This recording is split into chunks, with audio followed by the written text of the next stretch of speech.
தெய்வ குத்த உள்ள ஒரு பறவைன்னு ஒண்ணு இருக்கு. ஆமா. தெய்வ குத்தத்த கரெக்ட்டா கண்டுபிடிச்சு அவங்களும் கொத்தும். அப்படி ஒரு பறவை இருக்கு. இதுல ஒண்ணும் இல்ல.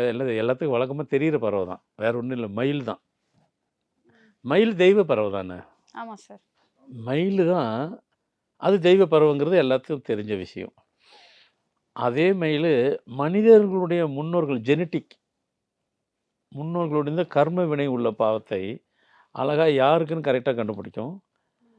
அந்த யாருக்குன்னு தெரிஞ்சு கரெக்ட்டா அவங்கள தான் அத வந்து ஒண்ணு கொத்தும். இன்னொன்னு பறந்து வந்து கொத்தும். ஆமா. சம்மந்தமே இல்லாம. இன்னொன்னு கொஞ்சம் மிக அதிகப்படியாக இருந்திருந்தால், அவங்க கண்ணையே குத்தும். ஒருத்தங்களுக்கு தெய்வ குத்தம் இருக்கு அப்படின்னு சொல்லி சொன்னா, மயில் கொத்தும். கண்டிப்பா கண்ணையே கூட குத்தும். கரெக்ட்டா பறக்கிற மாரி வந்து கிட்ட வந்து கண்ண கரெக்ட்டா கொத்திட்டு போயிரும்.